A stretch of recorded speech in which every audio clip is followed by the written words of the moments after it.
We are in for a wonderful evening with Philip Brunelle and Sonja Thompson and their wonderful, wonderful piano playing. So let's give them a warm welcome and say thanks for coming.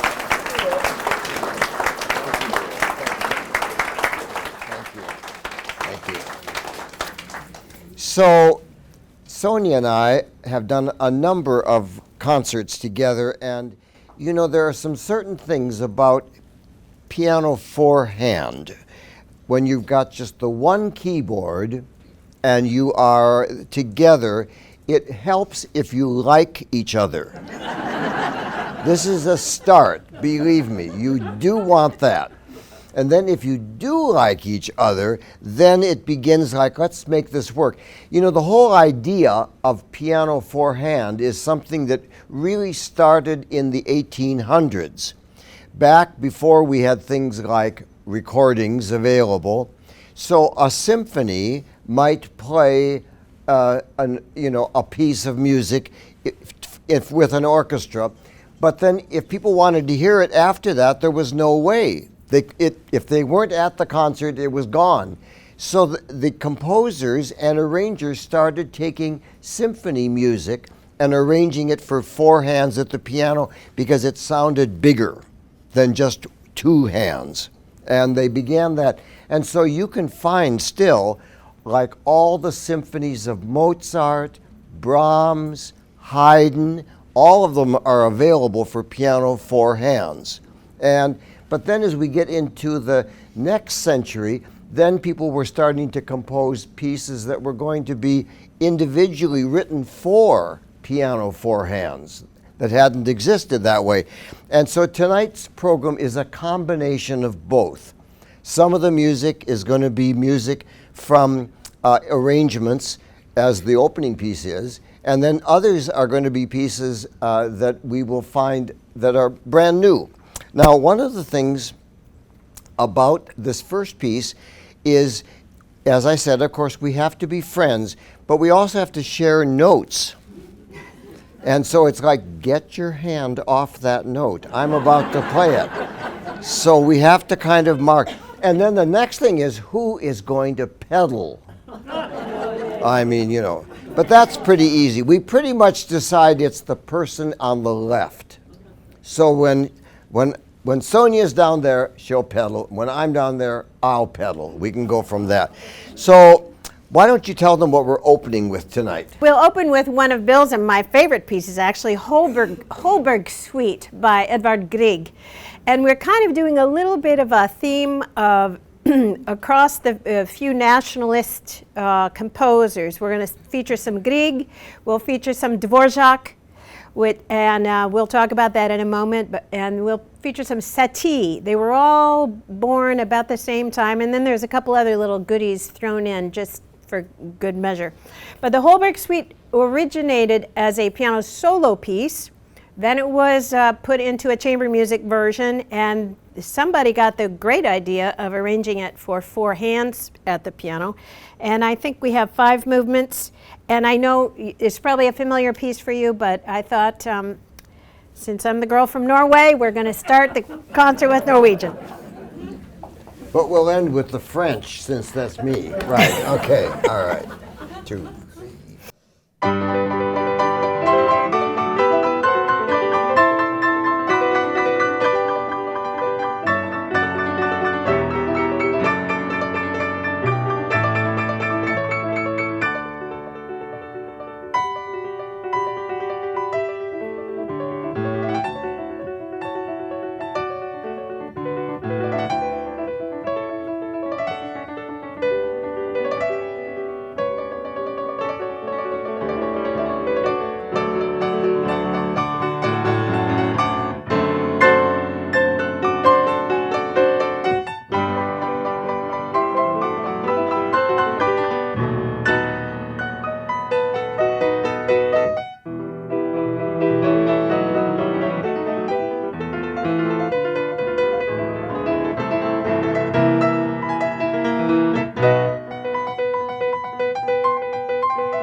So there are a couple other things that happen when you are also doing piano forehands. One is, if you play the piano, you sit right in the middle. Middle C is your spot.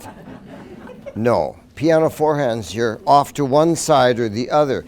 So practicing it, you just have to remember to kind of move your body, shall we say, a little bit to one side and the other in order to make the moves happen all the way through. But the other thing, of course, also is that in addition to figuring out who is going to pedal, it's also important to know who is going to turn the pages. This page turning is an art, folks. Let me just tell you. And so this gets figured out in rehearsals. I can say, okay, I'll turn that one, you turn, but then it goes back, I'll turn, we've got this all figured out, because believe me, as part of it, or you could have an accident, and we don't want that. Now we're going to play a couple of Slavonic dances. Again, these are pieces that you have heard in orchestral versions, but they were also arranged for piano four hands, and we're going to do the first two. Dvorak did these, and the second one we thought was especially appropriate in these times because the second one he based it on a melody from Ukraine. Yeah.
Okay. Let's take a bow. Thank you. Now, oh yes. So as we were playing, then I got also thinking about the fact, so Sonja, how old were you when you started piano? I don't remember. I do. Oh, you do? Well, I don't remember when you started. No. All the kids in the family, I was the fifth of seven. Everyone had to take piano lessons, and before they took any other instrument. And so we had all kinds of instruments going, but the first thing was you had to do 2 years of piano. And so I followed suit, and my mother thought, there's a picture of me reaching as high as I could to be on the my oldest sister was actually a pretty good pianist. But when I started correcting them and playing their piano lessons for them when I was at 3 and 4, she thought maybe she better start me and get me teaching me the notes, so I wasn't just playing by ear. You weren't supposed to do that back in those days. No. You were supposed to learn to read. No. I started at 4. So Yep, because that was with Mrs. Dewey down in Austin, Minnesota, of course. And then we moved up here. My father was a minister, and we moved up here. He was transferred to Northeast Minneapolis. And I remember coming here, and my mother called up McPhail and said, I think my son should continue. I was 7 then. And so I started studying with Ted Bergman, who was down at McPhail. And Ted was a wonderful teacher, and I studied with him all the way through high school.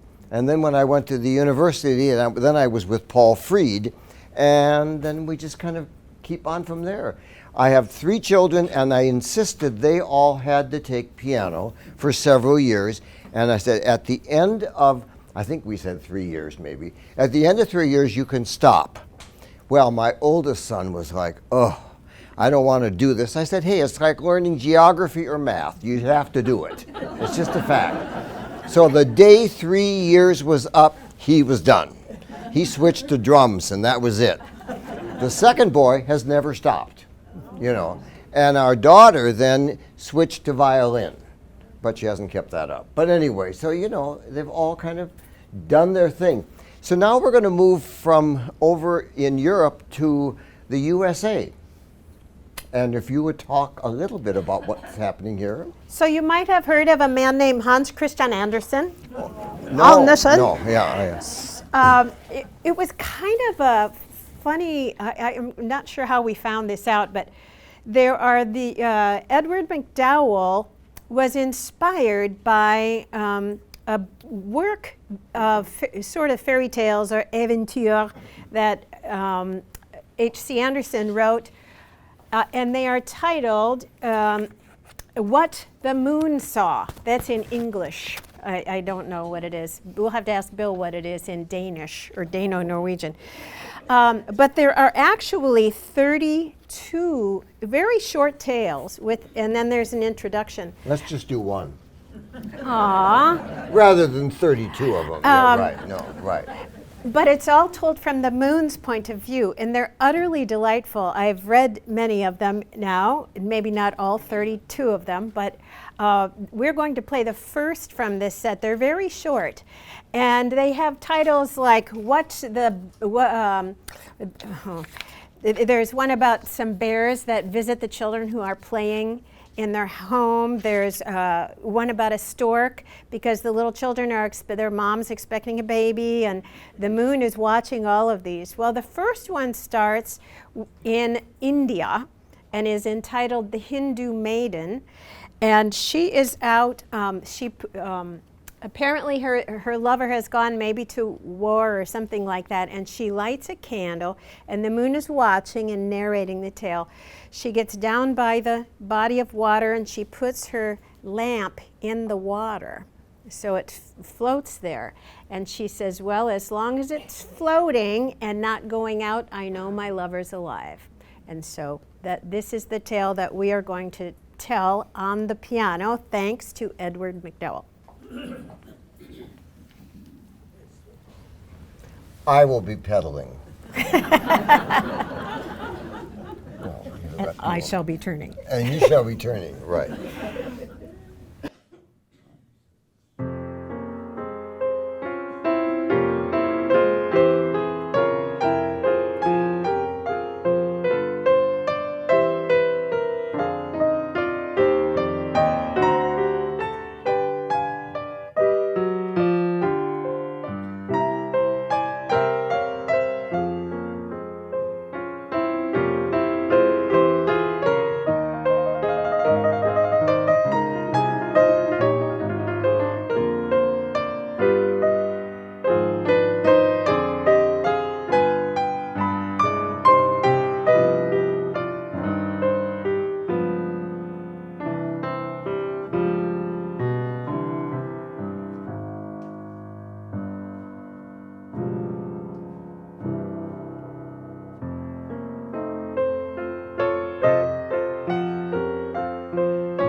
Then I'm going to play another Edward MacDowell piece. This is the one, if you knew any music by Edward MacDowell, you'd know this piece.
You know, at the time, that piece was written in 1896, and MacDowell was really the most prominent composer of piano music at the time. After he died, a wonderful thing that happened was that his wife took, because he had made a lot of money with all of his recordings, took the money and established a colony in the East called the MacDowell Colony, which is still operating for composers. They were each given a month or 2 months to go everything, all expenses taken care of, to just sit in quiet, each of them in a different cabin, and compose. And it's still going today. So when you hear about someone going to the McDowell colony, that is what they're doing, thanks to Edward McDowell. Probably thanks to To a Wild Rose, actually, if you want to know, because that was the big piece for him. So now I better just say a word about this next piece. So, you know, Johann Sebastian Bach had many children. One of them was not P.D.Q. Bach. P.D.Q. Bach was the invention of a wonderful composer named Peter Schickele, who is still with us, lives out in New York. I've known Peter for many years. And Peter, you know, besides composing a lot of just music that's called Peter Schickele, he also then created this character called P.D.Q. Bach. And the whole idea was to, you know, have fun with music. And it only works to be someone like this if you are a good musician, because then you can make jokes and they make sense about what you're doing. So at the back of this, he says, there is a long tradition of music for more than one person at a piano.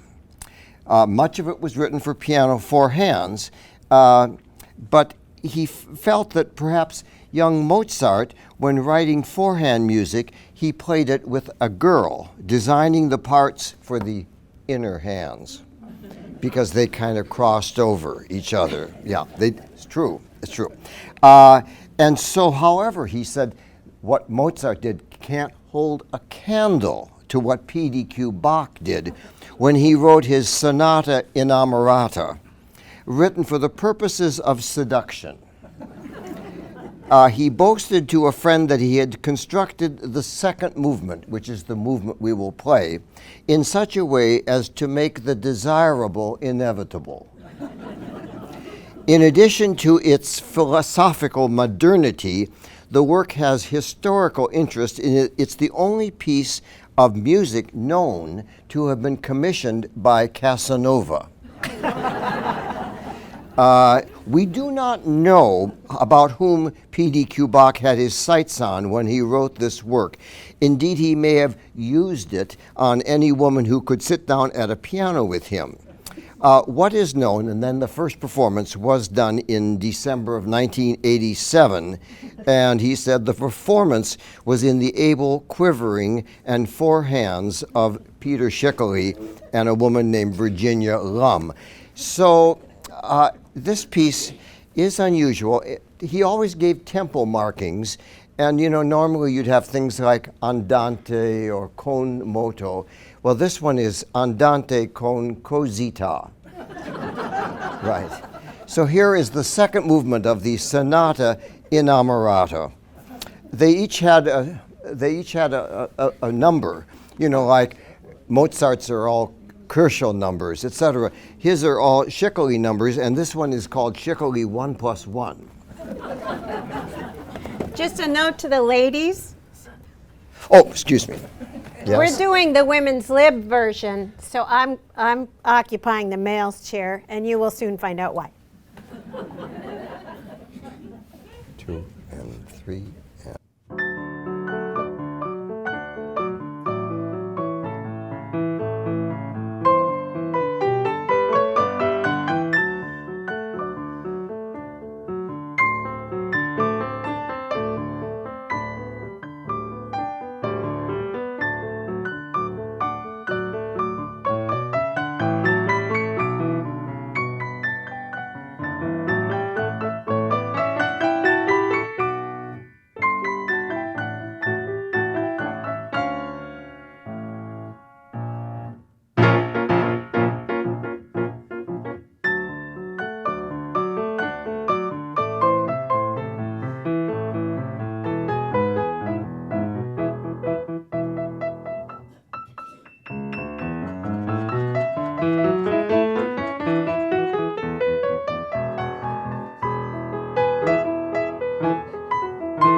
All right, what's up next?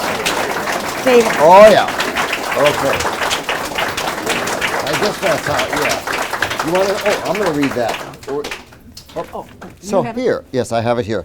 So we always like to include music by composers who live in the Twin Cities. We are both big fans of commissioning and performing music. We want to encourage composers to keep writing. I love all the composers of the past, but we don't want to forget about the present, because at some point Mozart had to be played, and at some point so did P.D.Q. Bach. So David Evan Thomas is a wonderful composer who lives in Minneapolis, and he writes music that it's beautiful to play. And this is a piece, actually, a waltz that was written for you and your sister.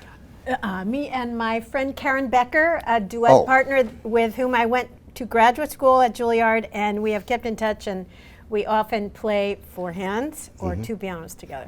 This was not written for her sister. No, it wasn't. No, right. Now that I've got that clear. Oh, wow, I know. Why did I think that? I don't know. Oh, okay, all right. Anyway, so this was called the Willow Creek Waltz, and it was called that because Willow Creek, Minnesota is 2 hours and 9 minutes southeast of Minneapolis. Keep that in mind. Okay.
There it is. Oh, right. Take a bow. Thank you. Thank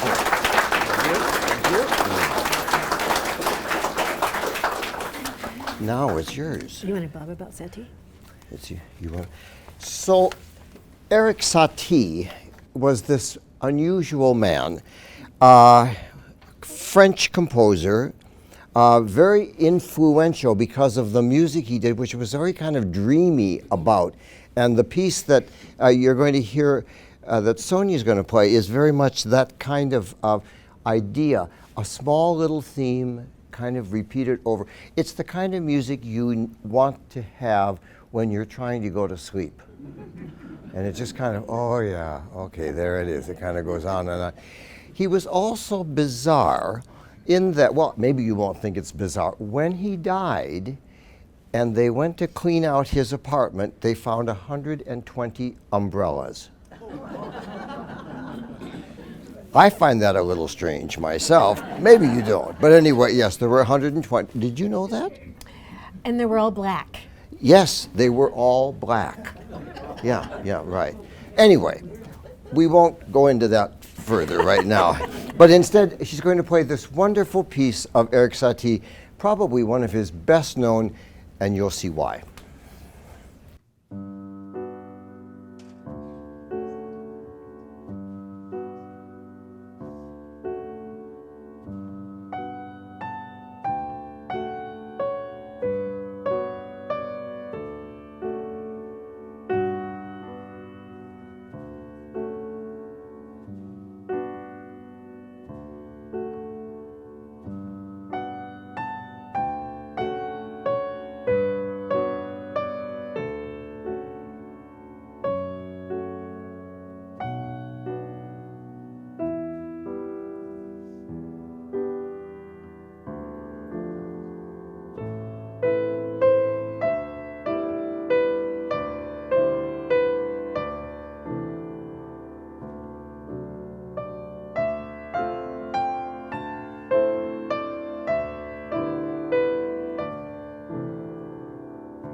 I'm going to do a little piano demo. So if you have a chance and you're, say, with a grandchild and you're saying, you know, let me tell you some things the piano can do special. And you go to the piano, and one of them is, take this away for a minute. Okay, so one of them that you can do is just that, you know, the piano can sing to you. The piano can sing to you. You go, really? Yes. And the way you do it, you see, if you push down the right pedal, the damper pedal, what happens, all of the felts come off then. That's how you create that being able to make the piano connect. So if you push that pedal down, now they're all free to vibrate. Nothing. And then what you do is go and say, listen, the piano is now going to sing to you. And you go, ooh, ooh. And then, oh my word, how do I do that? You know, and so I said, oh, it's a secret. It's, you know, I only can do it, you know. And so you kind of win over your grandchildren that way, kind of make it work. Now, the other thing that's fascinating, most people don't think about this, the middle pedal is the what we call the sustaining pedal. And that pedal works if you play, for instance, the most famous piece that uses it is Rachmaninoff's Prelude in C sharp minor. So you know when it goes, that one, you know, right. But you want to sustain this. You don't want to sustain the other notes, just those notes. So when you have played that, then you push the middle pedal down and it will sustain just that note. You know, it can be any note, but it happens for Rachmaninoff. You know, there it's sustained.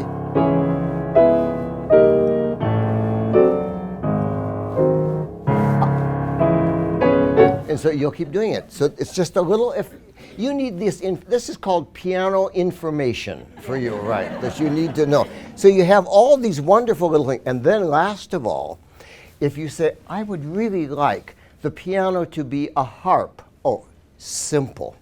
So you can play this way. Here's what you have to do. You depress notes silently. You don't play them like, you play them this way. You just I've just pushed down some notes, and then you say, and now the harp.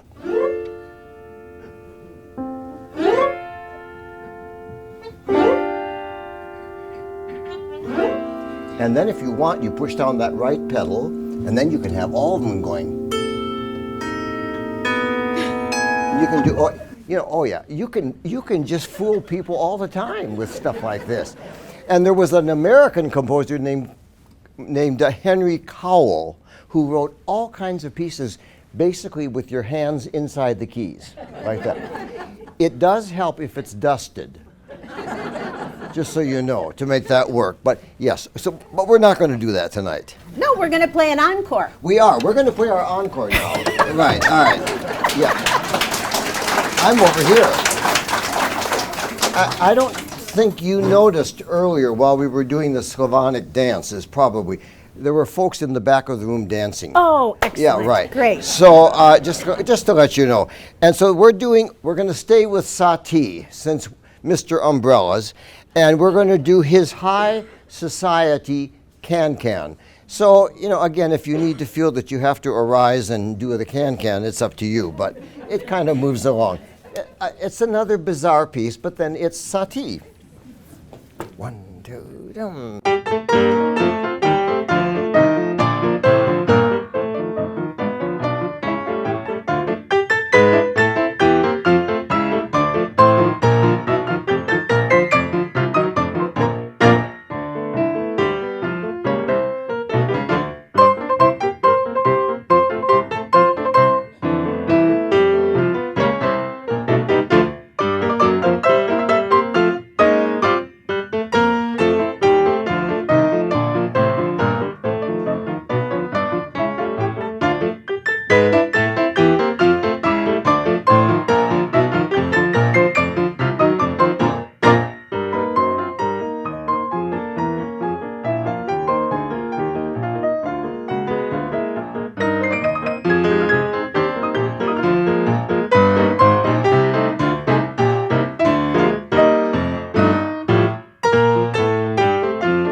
Okay.